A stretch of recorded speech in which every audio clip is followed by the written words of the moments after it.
বইটির সত্য আনন্দ publishers private limited কর্তৃক সংরক্ষিত। এর আগে তোমরা নিশ্চয়ই শুনেছ স্মরণজিৎ চক্রবর্তীর কলমে অদম্য সিরিজের অন্তর্গত বড় গল্প বিস্ফোরণের উৎসবের প্রথম পর্ব। এখন শুনবে এই বড় গল্পের দ্বিতীয় তথা অন্তিম পর্ব। আমরা আজকের বড় গল্পটি নিয়েছি আনন্দ পাবলিশার্স থেকে প্রকাশিত লেখকের অদম্য বইটি থেকে। বইটা সংগ্রহ করবার লিঙ্ক তোমরা পেয়ে যাবে ডেসক্রিপশন বক্সে, চেক আউট করতে ভুলো না।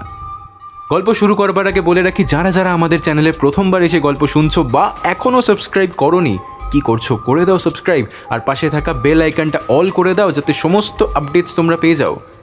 আর আমাদের আর্থিকভাবে সাহায্য করতে চাইলে জয়েন বাটনে প্রেস করে হতে পারো আমাদের চ্যানেলের মেম্বার। মেম্বারশিপ শুরু হচ্ছে মাত্র 29 টাকা থেকে। আমাদের সকল মেম্বার্সদের মেম্বারশিপ গ্রহণ করবার জন্য জানাই আন্তরিক কৃতজ্ঞতা। এছাড়াও কমেন্ট বক্সে থাকা সুপার থ্যাঙ্কস অপশনের মাধ্যমেও আমাদেরকে ডোনেট করতে পারো। তাহলে চলো আর দেরি না করে শুরু করা যাক স্মরণজিৎ চক্রবর্তীর কলমে অদম্য সিরিজের বড় গল্প বিস্ফোরণের উৎসবের দ্বিতীয় তথা অন্তিম পর্ব।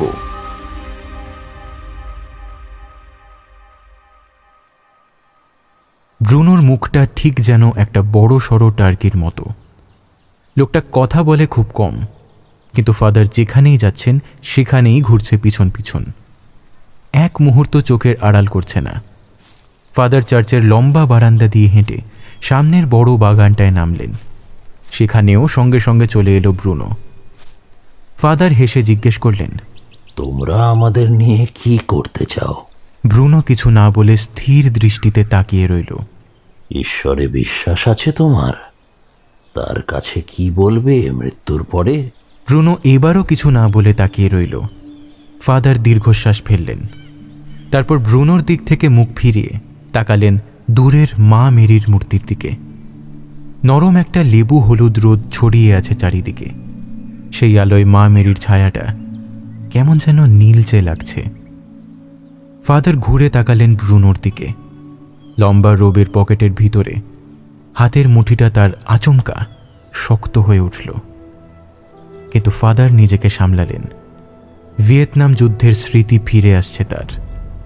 ভিয়েতনামি গ্রামে 4 জন ভিয়েতকংকে খালি হাতে একা মেরে ফেলাটা এত বছর পরেও তার মনে পড়ে যাচ্ছে আবার।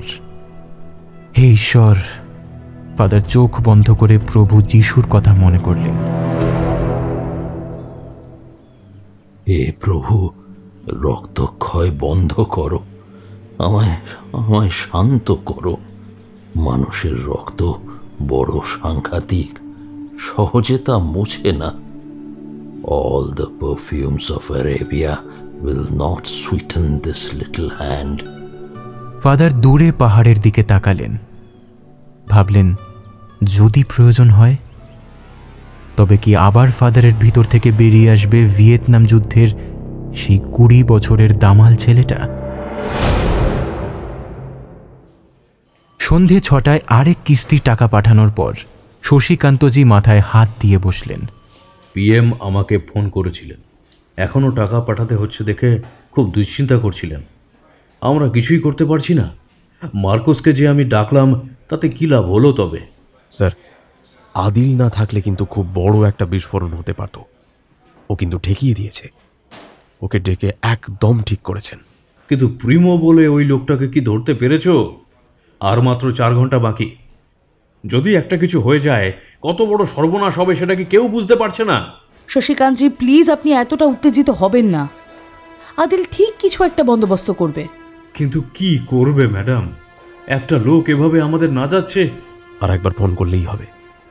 Hour plan was right. শুধু লাস্ট মোমেন্টে যদি বম্ব ডিঅ্যাক্টিভেট করার ব্যাপারটা না থাকতো তবে এতক্ষণে বাছাধন ধরা পড়ে যেত।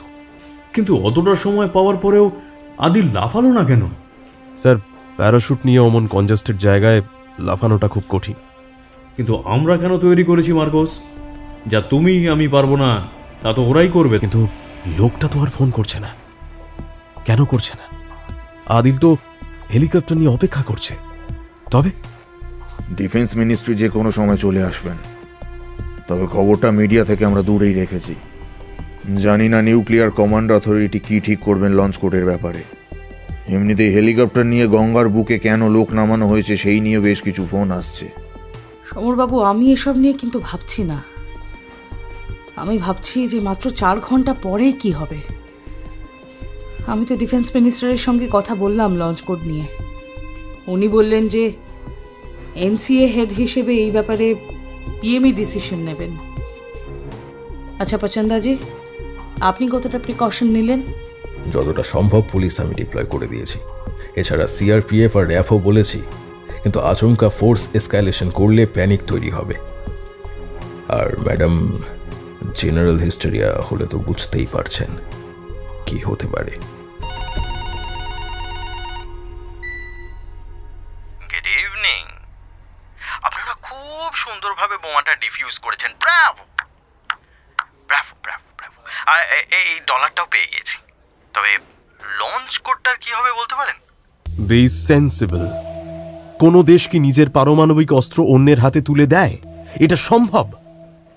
তার চেয়ে আমরা আরো কিছু টাকা দিচ্ছি তোমায়, আর এই দেশ থেকে বেরোনোর জন্য সেফ প্যাসেজ দিচ্ছি। এই গোটা ঘটনাটা এখানেই শেষ হোক। আরে টাকাটা তো আপনাদের যে সময় দিলাম আলোচনার জন্য, সেই সময় বাবদ নিলাম। আপনারা এটা ভাববেন না যে ওটা আমার লোক। না না না না না না, আসলে আমার চাই NS চক্র 2 নিউক্লিয়ার মিসাইলের কোড। টাকাটা তাহলে লক্ষ্য ছিল না? টাকাটা নিলে কেন তবে? আচ্ছা, জোকারের কথাগুলো মনে পড়ে আপনাদের? যে কাজটা আপনি ভালো পারেন সেটা কোনো ফিরি ফিরি করবেন না। 6:30 বাজে আর 3.5 ঘন্টা সময় আছে। এক সেকেন্ড প্লিজ, এক সেকেন্ড। ফোনটা কেটো না। তুমি তুমি কার জন্য করছো এটা? কে করাচ্ছে? এখনো তো কেউ দায় স্বীকার করে ফোন করলো না। আপনাদের কি শত্রুর অভাব আছে? জয় তাকালো পচনন্দাজির দিকে, একটা চোখ দিয়ে ইঙ্গিত করল। পচনন্দাজি মাথা নেড়ে বোঝালেন আদিল পজিশন নিয়ে নিয়েছে। গত 1000 বছরের ইতিহাস বলে যে ভারত কোনোদিন কাউকে নিজের থেকে আক্রমণ করেনি। তাহলে কেন আমাদের আক্রমণ করা হচ্ছে বারবার? আপনি কারো ক্ষতি করেননি বলে কেউ আপনার ক্ষতি করবে না। আপনি তো ভারী অদ্ভুত কথা বলেন, মিষ্টি। শুনুন, সময় কিন্তু নেই আর। অথরিটিকে বলুন যদি কয়েক হাজার মানুষ না মারতে চান তবে কোডটা যেন দিয়ে দেন, কেমন?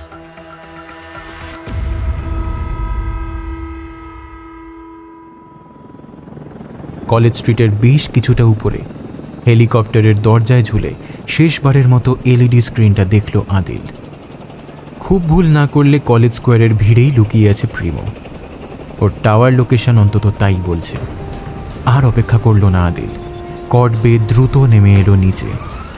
তারপর ছোট্ট একটা লাফ দিয়ে সে প্রেসিডেন্সি ইউনিভার্সিটির ছাদে নেমে এলো। হাতের ঘড়িটা সে অন করে নিল। হেলিকপ্টার ট্র্যাকিংয়ের ফিড ভেসে উঠল ঘড়িতে। আদিলের লোকেশন থেকে মোটামুটি 450 মিটার দূরে দেখা যাচ্ছে প্রিমোর অবস্থান। আর সময় নেই। আদিল ছাদের থেকে কার্নিশ পাইপ আর গাছের ডাল ধরে ঝুলে নিমেষে নেমে এলো মাটিতে। সামনে বড় লোহার গেটটা দেখা যাচ্ছে। সে দ্রুত এগোলো গেটের দিকে। এবার আর প্রিমোকে পালাতে দেওয়া চলবে না।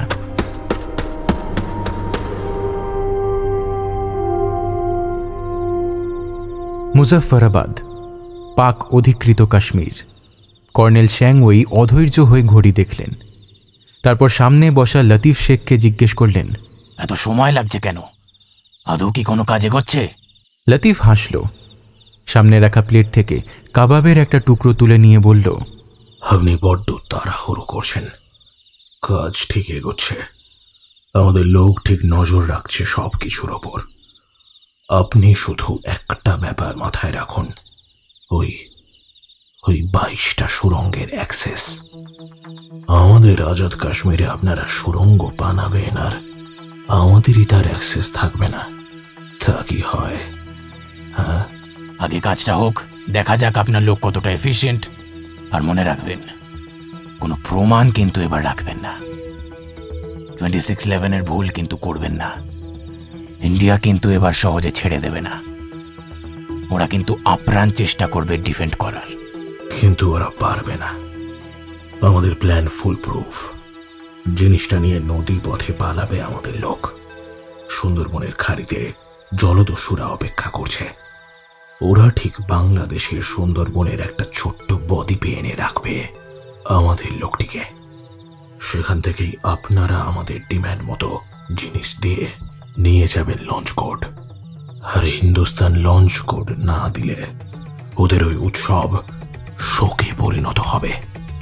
ওরা জানবে আমাদের ক্যাপাবিলিটি কতটা। মুম্বাইয়ে আমরা যা করেছি কলকাতায় তার 10 গুণ হবে। টুইন টাওয়ারের মতো এটাও মনে রাখবে সারা দুনিয়া। কোডটা পেয়ে আপনাদের মত আবার পাল্টে যাবে না তো? আইএসআই কে বোকা ভাবার কোনো কারণ আছে কি? কেন আমরা শুধু শুধু চীনের সঙ্গে ঝামেলা করব? আমাদের ওসবের দরকার নেই। হিন্দুস্তানের থেকে আমাদের যা দরকার তা আমরা এমনি নিয়ে নেব। এর মিনিট 10 পরে কর্নেল ওয়েই অফিস থেকে বেরিয়ে বাথরুমের দিকে এগোলেন। তারপর এদিক ওদিক দেখে পকেট থেকে ফোনটা বের করে বেজিংয়ের নাম্বার ডায়াল করলেন। Hello, work in progress. তারপর ফোনটা বন্ধ করে হাসলেন নিজের মনে। ভাবলেন, পৃথিবীর ইতিহাসে এত ছোট্ট টিম নিয়ে এমন গুরুত্বপূর্ণ অপারেশন আর কোথাও কোনোদিন হয়নি।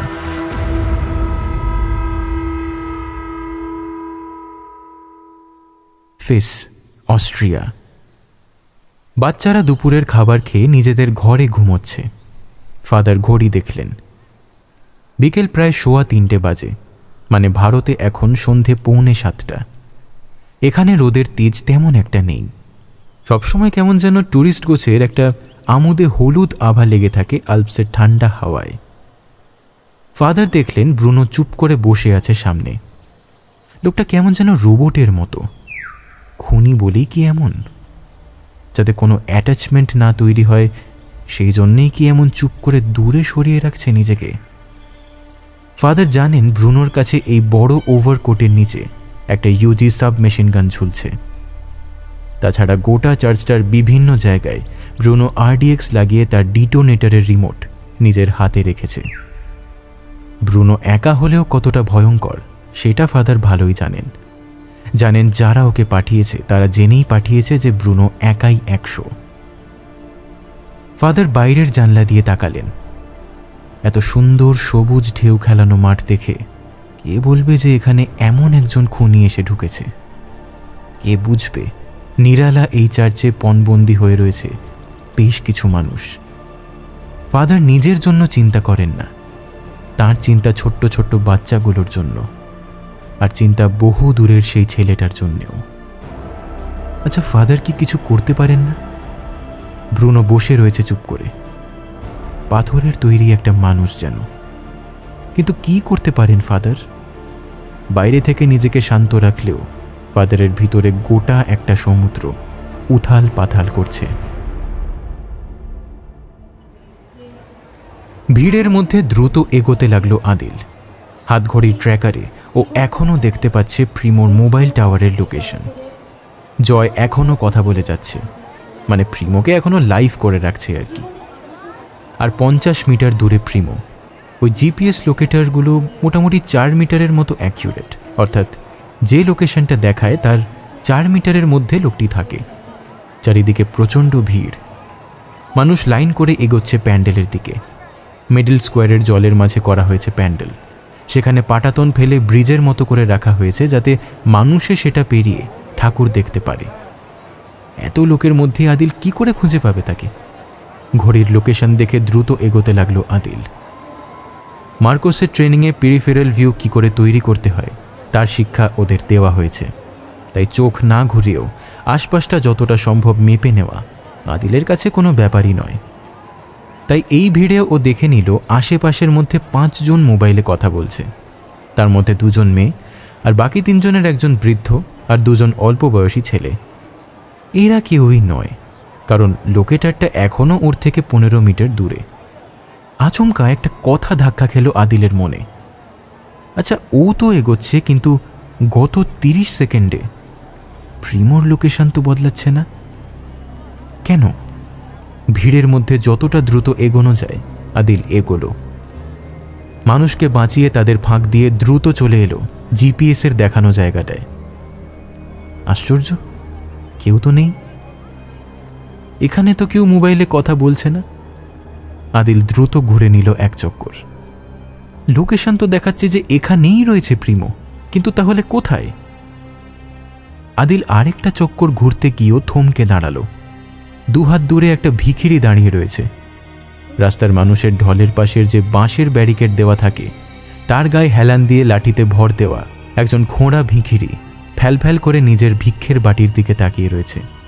আদিল দ্রুত গিয়ে ঝুঁকে দেখল বাটিতে একটা মোবাইল ফোন পড়ে রয়েছে বাটির ভিতর। তার মাথায় ছোট্ট একটা লাল আলো জ্বলছে, অর্থাৎ মোবাইলটা অন রয়েছে। আদিল ভিখিরিটাকে দুহাত ধরে ঝাঁকিয়ে বলল, কে দিল এটা? কে দিল বল? ওইদিকে গেল ছেলেটা, কালো জামা পরে আছে। কোন দিকে? ওইদিকে, ওই যে ভিড়ের মধ্যে দেখা যাচ্ছে। ওই তো। ভিখিরিটা ভয় পেয়ে ভিড়ের মধ্যে দেখালো। আদিল দেখল কিছুটা দূরে একটা ছেলে এগিয়ে যাচ্ছে, অন্যদের চেয়ে দ্রুতই এগোচ্ছে যেন। ও ভিখিরিটাকে ছেড়ে ভিড়ের মধ্যে দৌড় লাগালো। মানুষকে ঠেলে কিছুটা এগিয়ে গেল আদিল। সামনের ছেলেটাকে ভিড়ের ভিতর হারিয়ে ফেললে চলবে না। আর ঠিক তখনই পিছন থেকে একটা হইচই শুনল। থমকে দাঁড়িয়ে আদিল পিছনে ঘুরল। কি হলো ব্যাপারটা?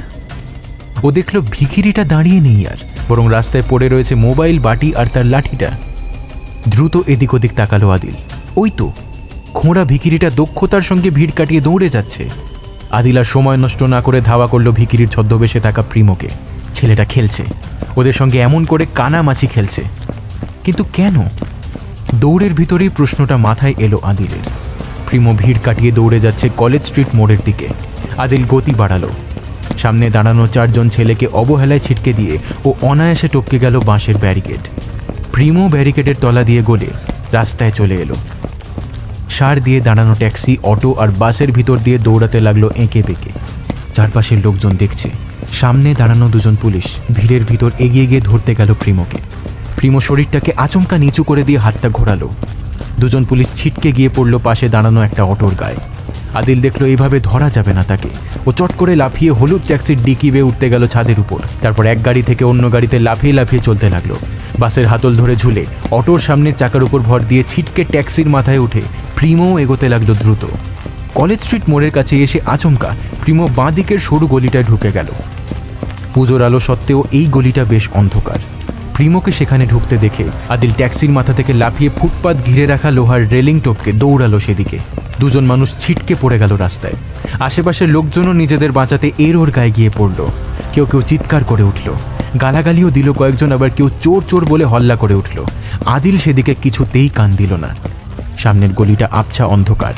বড় রাস্তায় আলোর রোশনাই বেশি বলেই বোধহয় এই রাস্তাটা এমন আবছায়া লাগছে। আদিল দেখল জমে থাকা নোংরা স্ট্যান্ড করা ভ্যান, বন্ধ বইয়ের দোকান টপকে প্রিমো দৌড়াচ্ছে। রাস্তাটা সোজা, এটাই আদিলের সুযোগ। এখান থেকে আবার প্রিমোকে ধরা মুশকিল হয়ে যাবে। আদিল স্প্রিন্ট টানল।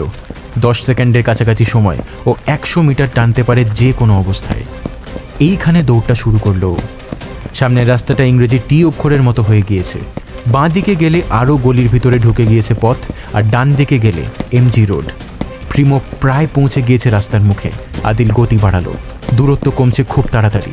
রাস্তার মুখের কাছে চলে এসেছে প্রিমো। প্রিমো শেষ চেষ্টা করলো গতি বাড়ানোর। আদিল আরও কাছে এগিয়ে গেল। এবার একটু হাত বাড়ালেই সে ধরে ফেলবে।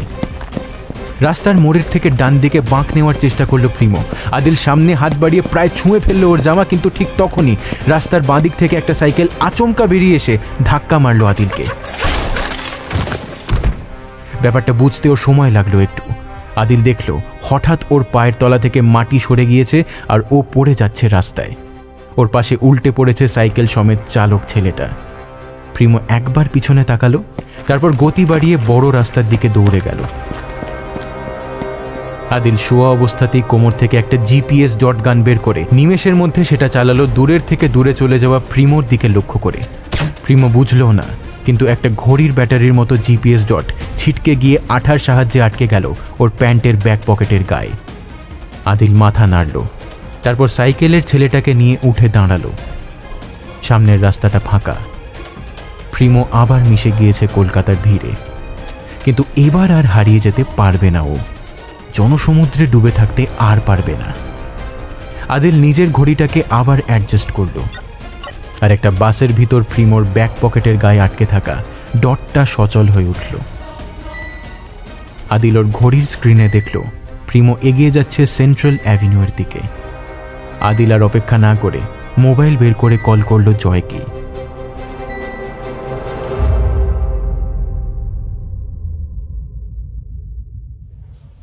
প্রতিরক্ষা মন্ত্রী শশীকান্তজিকে জিজ্ঞেস করলেন, মার্কোস কতটা রিলায়েবল?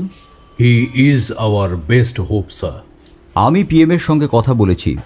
নিউক্লিয়ার কমান্ড অথরিটির উনি চিফ। দেশের সব নিউক্লিয়ার ওয়েপন স্টক পাইলের ডিসিশন নেওয়ার অথরিটি একমাত্র উনি। পিএম বলেছেন যে লঞ্চ কোডটা শেষমেশ যেন কিছুতেই শত্রুপক্ষের হাতে না পৌঁছয়। আমাদের যে কোনো মূল্যে ওই কোডটাকে বাঁচাতে হবে, এবং তার সঙ্গে কলকাতাকেও। কোডটা শত্রুপক্ষের সামনে আনা মানেই কিন্তু তাকে দিয়ে দেওয়া নয়, এটা আমাদের মাথায় রাখতে হবে। আমাদের সঙ্গে আদিলের একটু আগেই কথা হয়েছে। ও একটুর জন্য প্রিমোকে মিস করেছে, তবে একটা জিপিএস ট্র্যাকার প্ল্যান করতে পেরেছে প্রিমোর ক্লোদিংয়ে। Sir, can I say something? Sure, do you have any plan? Launch কোডটা আদিলকে দিলেও ওর সঙ্গে যদি আমি যাই? শিওর, তবে পিএমও থেকে বলা হয়েছে কোডটা যেন মার্কোস ছাড়া আর কারোর হাতে দেওয়া না হয়। শিওর স্যার, ওর কাছেই থাক। আমি একটু দূর থেকে ট্র্যাক করব, সেটা আদিলের জানার দরকারও নেই। আর ন্যাশনাল সিকিউরিটি গার্ডের যে লোকজন এসেছে তারা আমার সিগন্যাল পেলেই গোটা জায়গাটা ঘিরে ফেলবে। যেভাবেই হোক কোডটা অন্যের হাতে পড়া থেকে বাঁচাতে হবে, দেশ সকলের আগে, বুঝেছ? পড়বে না স্যার, আদিল ফেল করার মানুষ নয়। তাও যদি ফেল করে যায় আমি কাউকে ছাড়ব না। Code will be safe. মুশকিলটা কি জানো? এমন একটা বিষয় যে বেশি ছড়িয়ে অপারেট করা যাচ্ছে না, কারণ তাহলে মিডিয়া ইনভলভ হয়ে যাবে আর প্যানিক তৈরি হবে, সেটা আরও ভয়ঙ্কর হয়ে দেখা দেবে। তাই বলছি, ওয়ার্ক লাইক আ শ্যাডো, আর কাজ হওয়া মাত্র তুমি আমাদের জানাবে, কেমন? আমরা কোডটার সাথে সাথে চেঞ্জ করে দেবো। তা কোথায় আছে এখন আদিল? ওয়াটগঞ্জের দিকে এগোচ্ছে, হয়তো ওখানে গিয়েই ফোন করবে, কারণ প্রায় রাত 8:30 বাজে এখন। টাকাও সময় সময় ট্রান্সফার হয়ে যাচ্ছে। সামনে এখন শুধু লঞ্চ কোডটাই শত্রুদের লক্ষ্য। Joy, you move now. আর রিস্ক নেওয়া যায় না। তুমি কি চপার নেবে? না sir, bike will be fine. চপারে প্রিমো সাবধান হয়ে যাবে। আমি পাশের ঘরে গিয়ে রেডি হইনি স্যার। আর এখানে প্রিমো কল করলে তার ফিডটা আমার মোবাইলে যাতে পাঠানো যায় সেটাও বলে যাচ্ছি। দেখো জয়, যাই হোক না কেন নিউক্লিয়ার কোড যেন অন্য কারোর হাতে না পড়ে। মেক শিওর যে আমাদের দেশের সুরক্ষা যেন ঠিক থাকে।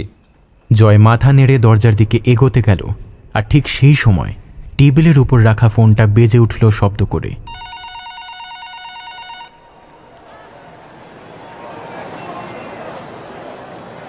ফোনটা কানে নিয়ে সামনের দিকে তাকালো প্রিমো। রাস্তায় প্রচণ্ড ভিড়। ভিড়ের মধ্যেই একজনের পকেট থেকে ও উঠিয়ে নিয়েছে ফোনটা। নিজের ফোন আর ব্যবহার করতে চায় না প্রিমো, আর চায় না কোনো রিস্ক নিতে, কারণ ওর কাজের উপরে অনেক বাচ্চার জীবন নির্ভর করে আছে। জয়ের গলাটা শুনতে পেল প্রিমো। হ্যালো। আরে বাপ রে বাপ রে বাপ, হেলিকপ্টার পাঠানো হয়েছিল আমাকে ধরতে। মাই বলছে আপনাদের সাহসে আমি মুগ্ধ, আমার ক্যালাসনেসে অবাক। শোনো প্রিমো, এই ক্যাট অ্যান্ড মাউসটা এবার বন্ধ হওয়া উচিত। তুমি বুঝতে পারছো কি ভয়ানক পরিণতি হবে এতে? শুনুন, আপনারা আমায় ট্র্যাক করছেন জানি, কিন্তু আর পারবেন না। Just wait for my next call. আমি বলে দেবো কি করে আর কোন নাম্বারে লঞ্চ কোডটা আপনাদের পাঠাতে হবে। আর প্লিজ নো মোর গেমস। আমি কিন্তু আর সহ্য করব না। ফোনটা কেটে পাশের ড্রেনে ফেলে দিল প্রিমো। কলেজ স্ট্রিটের মাথায় হেলিকপ্টার দেখেই বুঝেছিল সে ওকে লোকেট করে ফেলা হয়েছে। বুঝেছিল ওকে খুঁজে পাওয়ার জন্যই ওর সঙ্গে বেশিক্ষণ ধরে কথা বলা হয়েছে। তাই দ্রুত নিজেকে লুকোনোর জন্য রাস্তার পাশের একটা ভিখিরিকে টাকা দিয়ে ওর লাঠি আর বাটিটা নিয়ে নিয়েছিল। কিন্তু তবু শেষ রক্ষা হয়নি। অনেক কষ্টে নিজেকে বাঁচিয়ে নিয়ে এসেছে প্রিমো। কাজটা করতেই হবে ওকে। একটা দেশ তার শত্রুদের থেকে নিজেকে বাঁচাবার জন্য অনেক কিছু করতে পারে, কিন্তু নিরীহ একজন বৃদ্ধ আর কতগুলো বাচ্চাকে বাঁচানোর ক্ষেত্রে ও ছাড়া আর কেউ নেই। প্রিমো ভিড়ের দিকে এগিয়ে গেল। যবনিকা পড়ার সময় হয়ে এলো প্রায়, আর কিছুক্ষণের মধ্যেই জানা যাবে প্রিমো যে প্ল্যানে চলছে তাতে মহাষ্টমীটা কেমন হবে কলকাতার।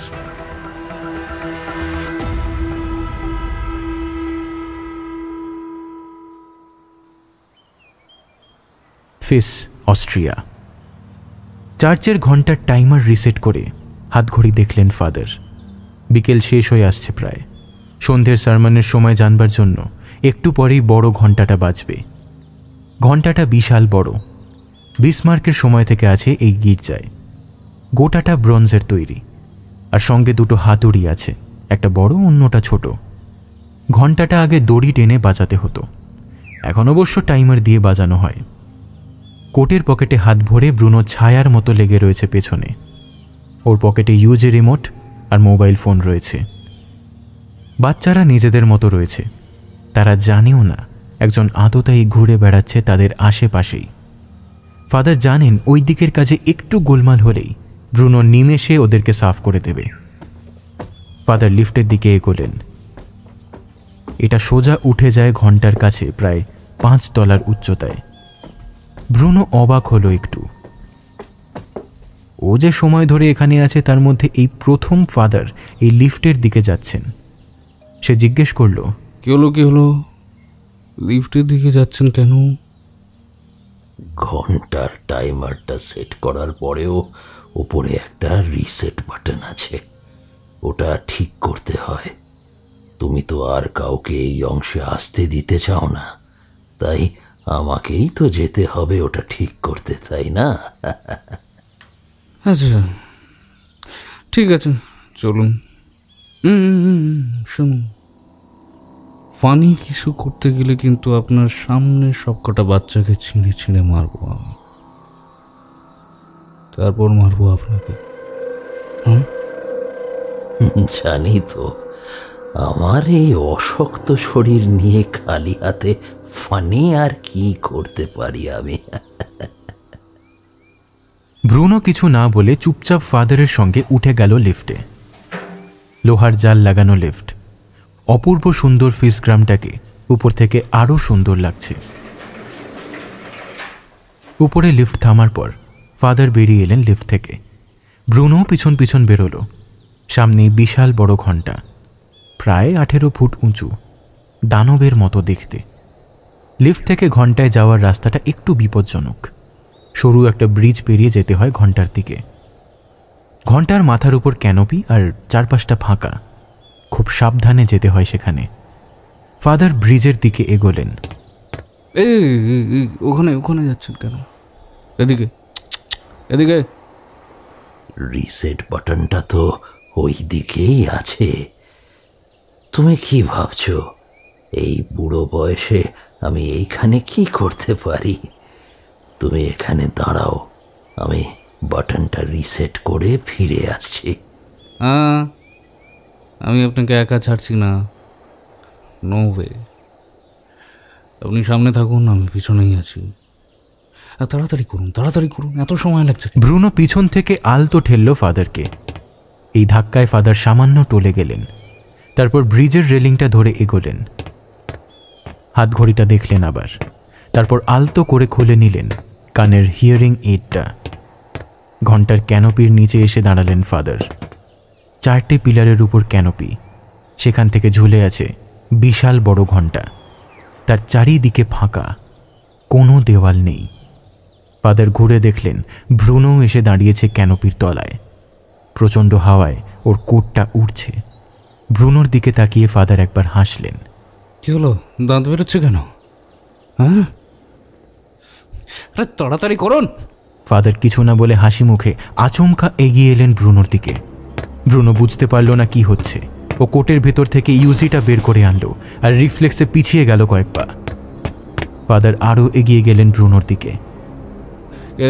আর এগোবেন না, আমি কিন্তু গুলি চালাবো। ব্রুনো আরও কয়েক পা পিছিয়ে বন্দুকটা তুলল, আর ঠিক তখনই প্রচণ্ড শব্দ করে বেজে উঠল ঘণ্টাটা। প্রচণ্ড শব্দে ব্রুনো হকচকিয়ে গেল। তারপর অসহ্য যন্ত্রণায় চেপে ধরল নিজের দুটো কান। হাত থেকে বন্দুক পড়ে গেল ওর। ফাদার দ্রুত এগিয়ে গেলেন ব্রুনোর দিকে। ব্রুনো হাঁটু গেড়ে বসে 2 হাতে কান চেপে ধরে যন্ত্রণায় ছটফট করছে। ফাদার তাকালেন একবার, তারপর একটা পা দিয়ে সজোরে ধাক্কা মারলেন ব্রুনোকে। কিছু বোঝার আগেই ব্রুনো ছিটকে পড়ে গেল উপর থেকে। ফাদার পায়ে পায়ে এগিয়ে এলেন ক্যানোপির ধারে।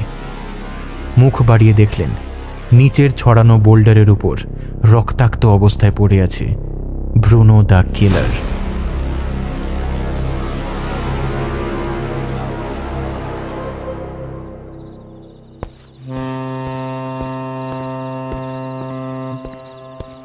ডক ছাড়িয়ে আরও খানিকটা এগিয়ে গিয়ে থমকে দাঁড়ালো আদিল। এদিকটা শুনশান। দূরে ডকের জাহাজ আর বড় বড় ক্রেনগুলোকে দৈত্যের হাতের মতো লাগছে। পুজোর রোশনাইয়ের শহরে এই দিকটা কেমন যেন অন্ধকার আর নির্জন। ঝিঁঝির ডাকও এখানে স্পষ্ট। আদিল জানে না সামনে কি রয়েছে, শুধু জানে এই শহর আর দেশের জন্য ওকে সামনে এগোতেই হবে। ওর ঘড়ির স্ক্রিন বলছে প্রিমো এখানেই রয়েছে। আদিল পকেটে হাত দিয়ে দেখে নিল ছোট্ট পেন ড্রাইভের মতো দেখতে ইলেকট্রনিক ডেটা স্টিক ঠিক আছে কিনা।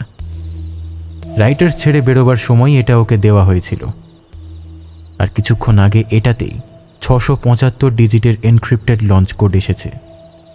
এটা ক্র্যাক করতে গেলে মাস্টার হ্যাকারদেরও কয়েক মাস লেগে যাবে, কারণ শুনেছে এগুলোয় কয়েক লেয়ারের এনক্রিপশন থাকে। তবে যারা এটা চাইছে তাদের নিশ্চয়ই কোনো সুপার কম্পিউটারের অ্যাক্সেস আছে, যা দিয়ে কিছুক্ষণের মধ্যেই এই এনক্রিপশনের সিকিউরিটি শিল্ড ভেঙে দেওয়া যাবে। কোডটা ওকে পাঠানোর পর দেশের প্রতিরক্ষামন্ত্রী কড়া নির্দেশ দিয়েছেন কোনো অবস্থাতেই যেন এটা শত্রুদের হাতে না পড়ে। এটা জাস্ট ওদের কথা শোনা হলো এমন ভান করার জন্য দেওয়া।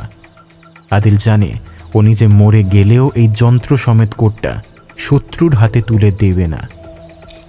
পিস্তলটা বের করে সামনের দিকে এগোলো আদিল। সামনেই গঙ্গা, পাড়ের এই দিকটা হাঁটু অবধি লম্বা ঝোপঝাড়ের জঙ্গলে ভর্তি। মাঝে মাঝে দু একটা গাছও রয়েছে। জলের খুব আবছা শব্দ আসছে। দূরে ভেসে থাকা লঞ্চও দেখা যাচ্ছে। ঘড়ির লাল বিন্দুটা বলছে 50 মিটারের মতো দূরত্বে আছে প্রিমো। সামনে বেশ অন্ধকার, তবু এগোতে লাগলো আদিল। হেলিকপ্টার নিয়ে ধাওয়া করা হয়তো সুবিধের দিক দিয়ে ঠিক ছিল, কিন্তু এর মূল অসুবিধেটা হলো হেলিকপ্টার খুব সহজে দূর থেকে দেখে ফেলা যায়। যতই ও দূরে নেমে যাক না কেন, কলেজ স্ট্রিটে প্রিমো যে হেলিকপ্টার দেখে ওর উপস্থিতি বুঝে ফেলেছিল সেটা ভালোই বুঝতে পেরেছে আদিল। তাই তো হাতের কাছে পেয়েও সে ফসকে গেল। এবার আর ভুল করেনি আদিল। ধীরে সুস্থে ট্রাফিক সার্জেন্টের কাছে নিজের পরিচয় দিয়ে একটা বাইক নিয়ে এসেছে। আদিল জানে রাত 10টার আগে কিচ্ছু করবে না প্রিমো, তাই হিসেব করেই এখানে এসে পৌঁছেছে। এখন প্রশ্ন হলো সামনের অন্ধকারে প্রিমো কোথায়? আর 25 মিটার, কিন্তু অন্ধকার বেশ জমাট। হাতঘড়ির আলোর বৃত্তটা বুদবুদের মতো উজ্জ্বল হয়ে আছে। একটু নিচু হয়ে এবার দ্রুত এগোলো আদিল। গঙ্গার দিক থেকে ভেসে আসা হাওয়া এসে ঝাপটা মারল আদিলের মুখে। পাড়ের কাছে এসে অবাক হলো আদিল। সামনে পাড় আর জলের ধার ঘেঁষে একটা বড় অশ্বত্থ গাছ রয়েছে। এতক্ষণ আড়াল ছিল বলে বুঝতে পারেনি, কিন্তু এবার আদিল দেখল গাছের সঙ্গে বাঁধা রয়েছে একটা ছোট্ট মোটর বোট। কার এটা? আদিল গুঁড়ি মেরে এগোলো বোটের দিকে। তারপর সামনে গিয়ে সোজা হয়ে দাঁড়ালো। বোটের ভিতরটা দেখবে বলে উঁচু করল পা। ফ্রিজ!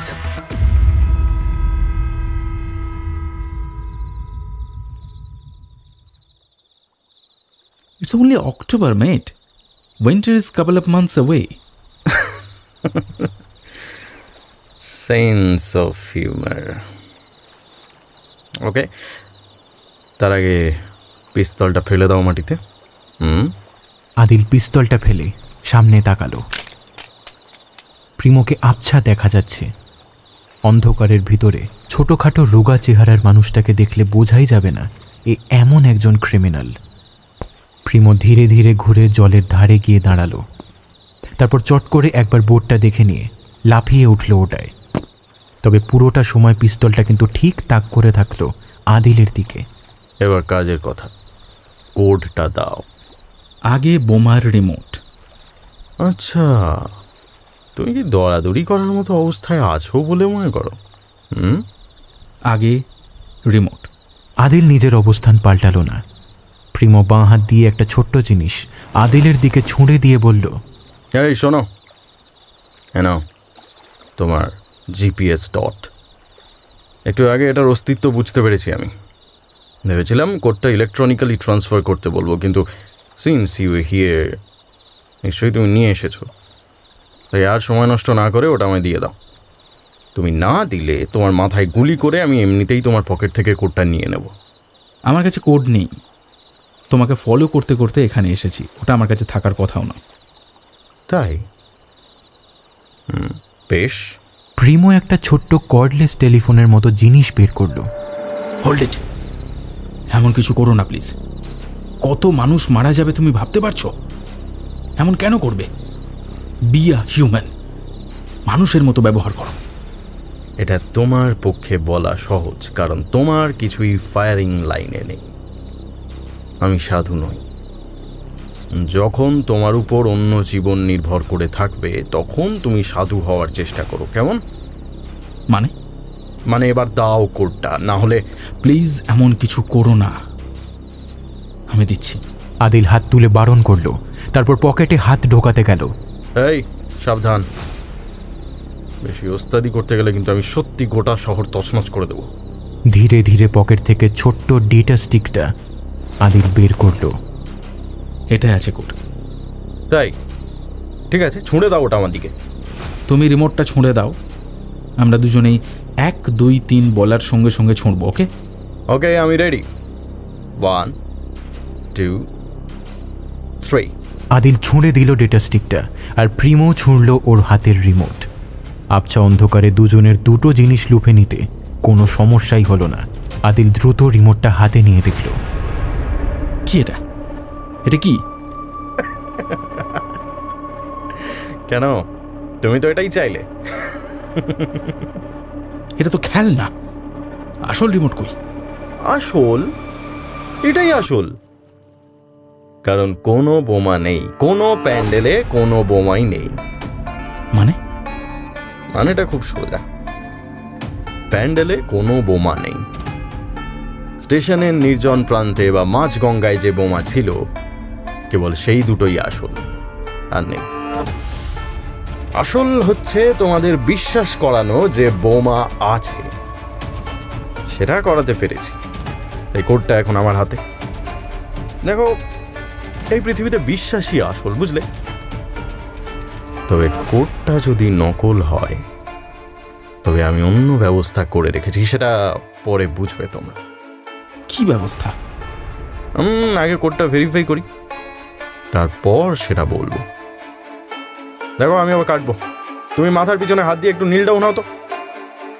আদিল চোয়াল শক্ত করে নীল ডাউন হতে গেল, আর ঠিক সেই সময় আচমকা ওর কানের পাশ দিয়ে একটা গুলি চলল। আদিল রিফ্লেক্স অ্যাকশনে পড়ে গেল মাটিতে, শুনলো আরো গুলি চলল পেছন থেকে, আর ওর চোখের সামনে বোটের উপর পড়ে গেল প্রিমো। নিমেষের মধ্যে কি হলো বুঝতে পারল না আদিল। মাথা ঘুরিয়ে দেখল পিছন থেকে বন্দুক তুলে এগিয়ে আসছে একজন। আবছা অন্ধকারে প্রথমটায় বুঝতে না পারলেও কাছে আসতেই মানুষটাকে চিনতে পারল আদিল। মানুষটা আর কেউ নয়, জয় কুমার। আদিল উঠে দাঁড়ালো। জয় কাছে এসে বলল, ইউ স্টে হিয়ার। তারপর বন্দুক তুলে এগিয়ে গেল সামনের দিকে। আদিল দেখল মোটর বোটের এক কোণে পড়ে রয়েছে প্রিমো। জয় সেখানে গিয়ে দাঁড়ালো, তারপর ছোট্ট লাফে বোটে গিয়ে উঠল। পা দিয়ে দুবার নাড়িয়ে দেখল প্রিমোকে, তারপর ঝুঁকে পড়ে ওর হাত থেকে নিয়ে নিল ডেটা স্টিকটা। গুড জব, এনএসজিকে এবার ডাকুন স্যার। জয় মাথা নাড়ল ধীরে, তারপর হঠাৎ বন্দুকটা তুলে আদিলের দিকে তাক করে বলল, কেউ তো নেই, কাকে ডাকবো? সবাইকে তো বলেছি বাবুঘাটের কাছে জমা হতে, এখানে কে আসবে? তার বদলে তোকে মেরে আমি বেরিয়ে যাব। স্যার, কি হলো? হ্যাঁ, বোকা বনে গেলি তো আদিল। হ্যাঁ, আমি জয় কুমার, গোটা প্ল্যানটা আমারই হ্যাচ করা, বুঝেছিস? এটা কি করছেন স্যার? কি করছি মানে? দেশের হয়ে এত বছর খেটে কি পেলাম আমি? কি পেলাম? না টাকা, না সম্মান। সব সময় মন্ত্রীদের আর আমলাদের সামনে জহুজুরি করতে করতে কি পেয়েছি আমি? কিন্তু কোন দিক থেকে আমি কম? হ্যাঁ, গোটা দেশকে কেমন কেমন কেমন নাচিয়ে ছাড়লাম বল। হ্যাঁ, আইএসআই এর সঙ্গে খুব ক্লোজ কানেকশনে আমাদের প্রতিদ্বন্দ্বিতা করতে হয়, আর মাঝে মাঝে ওদের সঙ্গে আমাদের দোস্তিও হয়ে যায়। আইএসআই এর মুজাফফরাবাদের কমান্ডার লতিফ শেখ আমার বন্ধু। হ্যাঁ, ওর থেকেই অ্যাসাইনমেন্ট পেয়েছি আমি। লতিফরা ওকে কাজে লাগিয়েছে, তবে জানাইনি আমার কথা। ওকে দিয়েই বলিয়েছে যে আমায় ছাড়া আর কারোর সঙ্গে ও নেগোশিয়েট করবে না, যাতে আমি সব সময় ঘটনাটাকে কন্ট্রোল করতে পারি। কারণ কাজটা শেষ করার পর প্রিমোকে যে আমায় সরিয়ে দিতেই হতো, কোনো ক্লু যে পিছনে রেখে যেতে নেই। আমাদের তো এটাই শেখানো হয়, তাই না? আর আর তাই সব শেষ করতে আমি সকলের সম্মতি নিয়ে এসেছি এখানে। আমায় বলা হয়েছে যে কোনো উপায়েই যেন আমি কোডটা উদ্ধার করি। দেখ দেখ দেখ দেখ, ঠিক উদ্ধার করলাম, তবে তোদের দেশের জন্য নয়, অন্যদের জন্য। এবার দেখ চায়না আর পাকিস্তান তোদের কি অবস্থাটা করে। স্যার, আপনি এমন করবেন না। এখনো ফিরে চলুন, আমি কাউকে কিছু বলবো না। কোডটা ফেরত দিয়ে দেবেন, ব্যাস সব ঠিক হয়ে যাবে। না না না না না না, কিচ্ছু ঠিক হবে না। যা হওয়ার হয়েছে। অনেক দিন তোদের দাসবৃত্তি করেছি, আর নয়। এই লঞ্চটা নিয়ে আমি এখন বেরিয়ে যাব নদীর মোহনা অবধি। সেখান থেকে সোজা বাংলাদেশের সুন্দরবনের কোনো দ্বীপে গিয়ে উঠবো। তোদের সকলের নাকের ডগা দিয়ে বেরিয়ে যাব আমি। ডলার সব ট্রান্সফার হয়ে গিয়েছে আমার অ্যাকাউন্টে। এখন এটা বেচেও আমি যা টাকা পাবো। ডলার ট্রান্সফার হয়ে গিয়েছে? আচমকা পাশ থেকে বলে উঠল প্রিমো। আদিল তো চমকে গেলই, তার সঙ্গে দেখল জয়ও চমকে গিয়েছে খুব। প্রিমো কোনো মতে উঠে বোটের গায়ে হেলান দিয়ে বসল। আপনি শিওর যে টাকা ট্রান্সফার হয়ে গিয়েছে? তুই বেচে? হ্যাঁ, আমি কেভলার পরে আছি, বুলেট রেজিস্ট্যান্স স্যুট। বাদ দিন, তা ডলার পেয়েছেন শিওর? আমরাই তো ট্রান্সফার করলাম, আমার সামনে ট্রান্সফার হয়েছে ওই অ্যাকাউন্টে। হ্যাঁ ঠিক, আপনাদের দেওয়া অ্যাকাউন্টেই তো আমি ট্রান্সফার করতে বলেছি। কিন্তু দেখুন তো ট্রান্সফার হয়েছে কিনা।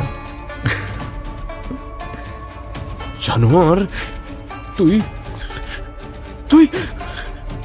টাকাটা আপনার অ্যাকাউন্টে ওয়্যার করার আগেই ওটা আমার লোক সরিয়ে নিয়েছে অন্য জায়গায়। বিশ্বাসঘাতক! ভুলে গিয়েছিস অস্ট্রিয়ার ফিশ গ্রামে তোর প্রিয় ফাদার আর বাচ্চারা আমাদের লোকের কবলে। ফাদারের চিন্তা আপনি করবেন না, উনি ভিয়েতনামের ভেট। আপনার লোকটি আর নেই। এখানে আসার পরেই ফাদার খবর দিয়েছেন আমায়। আর বিশ্বাসঘাতক এ কাকে বলছে? টাকাটা নেওয়াই আমার লক্ষ্য ছিল। কি ভেবেছেন উৎসবের শহরে আমি সত্যিই বোমা রাখব? বোমা নেই, আর আপনার টাকাও নেই। কিন্তু লঞ্চ কোড আছে, এটাই আমার আসল পাসপোর্ট। তবে তার আগে তোদের দুটোকে। জয় কথা না শেষ করি পিস্তলটা তুলল আদিলের দিকে, আর সঙ্গে সঙ্গে ওই বসা অবস্থা থেকে প্রিমো লাথি চালালো জয়ের হাঁটুর পাশটা লক্ষ্য করে। মুখ দিয়ে শব্দ করে জয় পড়ে গেলেও পিস্তলটা ফেলল না, বরং ঘুরে গিয়ে পিস্তলটা তুলল প্রিমোর দিকে। আর এই সুযোগটুকুই খুঁজছিল আদিল। ও দ্রুত ডিগবাজি খেয়ে মাটি থেকে তুলে নিল ওর নিজের পিস্তলটা। পরপর দুটো গুলির শব্দ হলো। আদিল দেখল বোটের থেকে জয়ের গুলি খেয়ে ছিটকে পড়ে গেল প্রিমো, আর বোটের উপরে কয়েক সেকেন্ড থমকে দাঁড়িয়ে রইল জয়। তারপর কেমন যেন নেতিয়ে পড়ে গেল বোটের ভিতরে। আদিল পিস্তল তাক করেই দৌড়ে গেল বোটের দিকে। জলের কাছে এসে দ্রুত এদিক ওদিক দেখল, না, জলে প্রিমোর কোনো চিহ্ন নেই। আদিল বোটের কিনারায় উঠল। বোটের মেঝেতে পড়ে রয়েছে জয়কুমার। ওর নিথর দেহে আদিলের ছোঁড়া বুলেটের ক্ষত, আর বাঁ হাতে ধরা নিউক্লিয়ার মিসাইলের লঞ্চ কোড সমেত সেই डेटा स्टिकটা।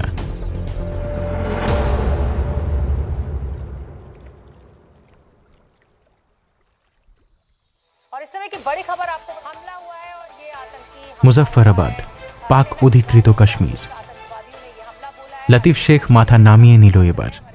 কর্নেল শ্যাং ওই দাঁতে দাঁত চেপে বললেন, অপদার্থ, দিলেন তো সব ছড়িয়ে।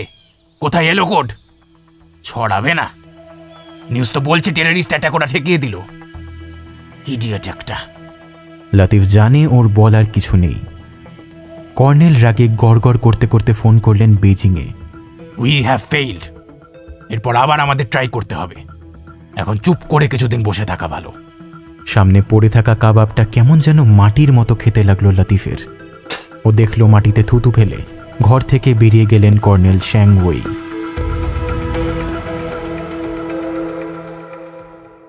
মহাষ্টমী, কলকাতা।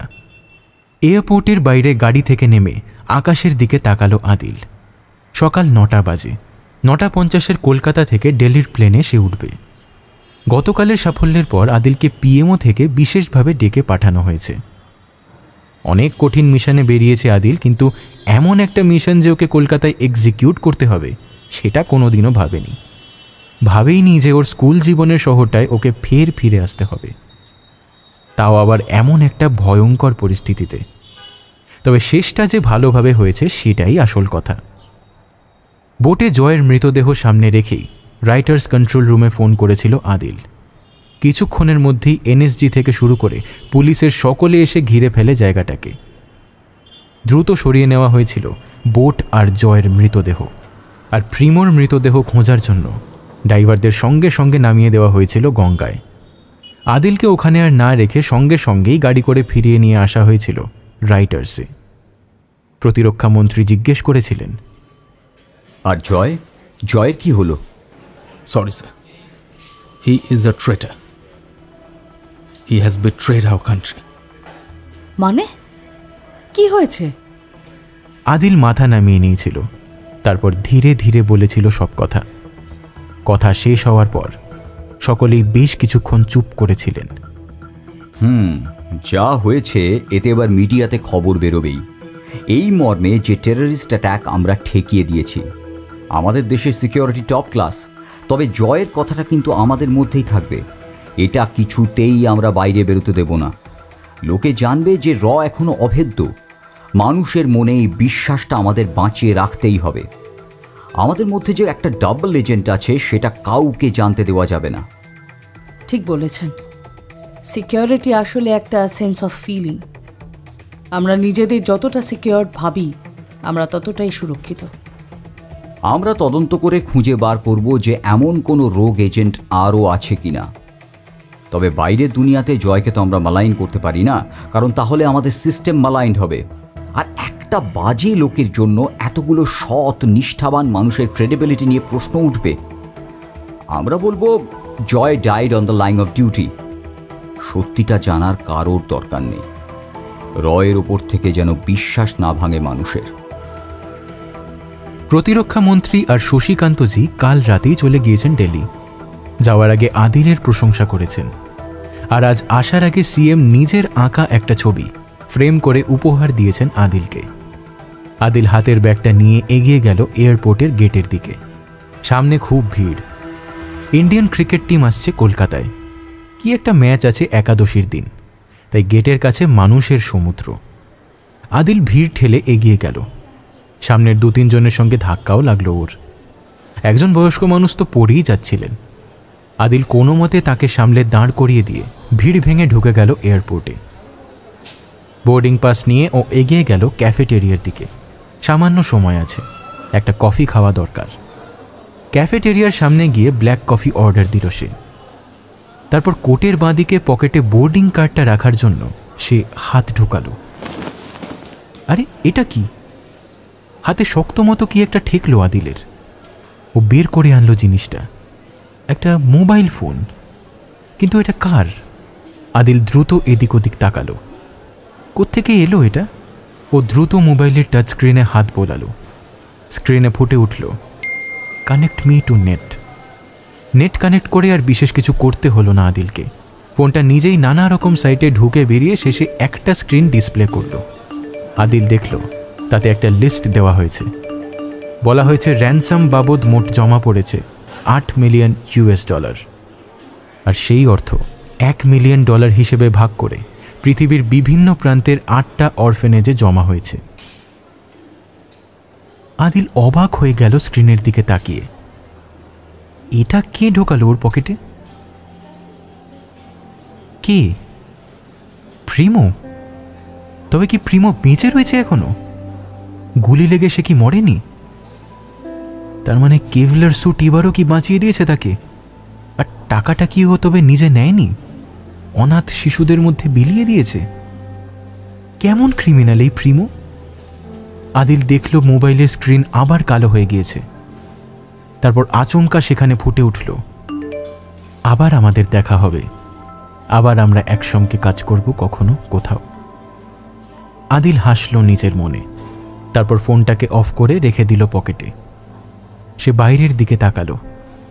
প্রচুর মানুষ অপেক্ষা করে আছে তাদের নায়কদের দেখার জন্য।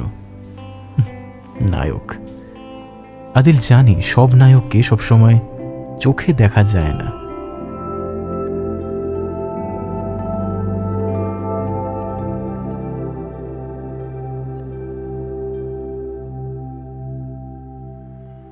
এয়ারপোর্ট চত্বরের গাছপালায় ঘেরা বাথরুম থেকে বেরিয়ে এদিক ওদিক দেখে নিল প্রিমো।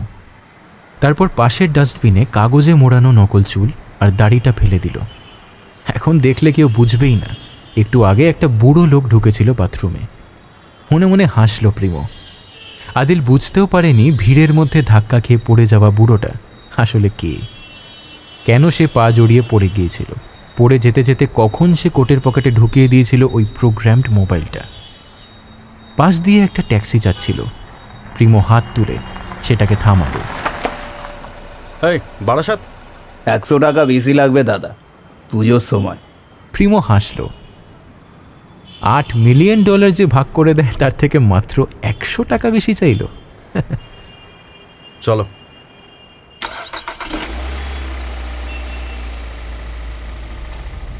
হুহু করে ট্যাক্সি ছুটছে যশোর রোড দিয়ে। কোথায় যাচ্ছে ও নিজেও ঠিক জানে না, শুধু জানে ওকে কদিন গা ঢাকা দিতে হবে। অত টাকা এমনি এমনি ছেড়ে দেবে না ভারত সরকার। অমন ইঞ্জিন ওড়ানো আর ভয় দেখানো লোককে সহজে ছেড়ে দেবে না। তাই ওকে কিছু দিনের জন্য অদৃশ্য হতে হবে। তারপর সুযোগ বুঝে নেপাল বর্ডার দিয়ে বেরিয়ে যাবে ভারতের বাইরে। অদৃশ্য হতে ওর মতো আর কে পারে। কাল গঙ্গার ধারে পৌঁছাবার পরে ও ফাদারের ফোন পেয়েছিল। ভিয়েতনাম যুদ্ধের পোড় খাওয়া মানুষটা বুড়ো বয়সেও ভেলকি দেখিয়েছে। বুঝেছিল ওর প্রিয়জনেরা সুরক্ষিত। আসলে প্রথম থেকেই প্রিমোর মনে হয়েছিল ওর উপর কেউ একজন নজর রাখছে। তাই নিজেকে বাঁচাতে বেরিয়ে এসেছিল আদিলের সামনে। ও জানত আদিলের সামনে কিছু ফাঁস করার আগেই শয়তানটা আসবে ওকে শেষ করতে। এইভাবেই শয়তানটার মুখোশও খুলে দিতে চেয়েছিল। পেরেছে প্রিমো। আর প্ল্যান মতো টাকাটাও বার করে এনেছে মরিশাসে বসে থাকা ওর হ্যাকার বন্ধুটির মাধ্যমে। তবে ওকে যে দুবার গুলি করা হবে সেটা ঠিক বুঝতে পারেনি। কিন্তু কেভলার স্যুট থাকতে চিন্তা কি, জলে পড়ে যাওয়ার পর দ্রুত ডুব সাঁতারে অদৃশ্য হয়ে যায় ও। তারপর দূরে ভেসে থাকা একটা বয়ার আড়াল থেকে দেখেছিল ডাইভাররা জলে নেমে খুঁজছে ওকে। কলকাতার পুজোর এমন সুন্দর আকাশ ওকে আল্পসের গ্রীষ্মকালের কথা মনে করিয়ে দিচ্ছে। মনে পড়ে যাচ্ছে ওর বেড়ে ওঠা সেই চার্চের কথা। শহর শেষ হয়ে এই জায়গাটা বেশ মফস্বলের মতো। একটু দূরে পুজো হচ্ছে, ছোট একটা রঙিন প্যান্ডেল। মাইকে কি যেন বলছে না, বোধহয় অষ্টমীর অঞ্জলি দেওয়া হবে। ভাই গাড়িটা একটু রাখুন তো। প্রিমো নেমে এগিয়ে গেল ছোট প্যান্ডেলটার দিকে। রঙিন কাপড় দিয়ে সাজানো সুন্দর প্যান্ডেল। সামনে নানা বয়সী মানুষজন দাঁড়িয়ে রয়েছে। প্রিমো তার ভিতর থেকে এগিয়ে গেল সামনে। পুরোহিতের সামনে হাত বাড়িয়ে বলল, আমায় একটু ফুল দিন তো। অঞ্জলির দেরি আছে। দেখুন আমার তাড়া আছে, আমায় অনেক দূর যেতে হবে। 20 বছর পর পুজোয় এসেছি, একটু অঞ্জলি দিতে পারবো না? উনি অবাক হয়ে তাকালেন। তারপর প্রিমোর হাতে ফুল দিয়ে জিজ্ঞেস করলেন, কি নাম তোমার? প্রিমো ভোমো। হ্যাঁ, বাঙালির এমন নাম হয় নাকি? এর মানে কি? এটা ইটালিয়ান, মানে প্রথম মানব। আরে বাবা, তোমার বাংলা নামটা কি? প্রথম মানব কে জানেন না? অ্যাডাম। অবশ্য ওটা ডাক না, আসলে আমার নাম সেন, অদম্য সেন।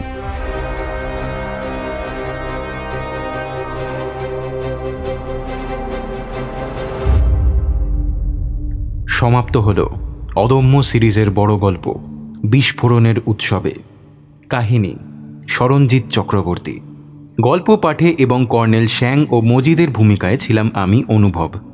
প্রিমো গুমোর চরিত্রে ছিল শায়ক, আদিলের চরিত্রে ছিল রণদীপ, জয়কুমারের চরিত্রে ছিল কৌশিক, লতিফ শেখের চরিত্রে ছিল কুন্তল, সমর ঘোষের চরিত্রে ছিল অভিষেক, পচনন্দাজির চরিত্রে ছিল প্রীতম, শশীকান্ত শর্মার চরিত্রে ছিল পার্থ, সিএম ম্যাডামের চরিত্রে ছিল পূজা, ভ্রুনোর চরিত্রে ছিল তমাল, ফাদারের চরিত্রে ছিল ইন্দ্রনীল, প্রতিরক্ষা মন্ত্রীর চরিত্রে ছিল অভিযান এবং অন্যান্য চরিত্রে ছিল আকাশ এবং রক্তিম।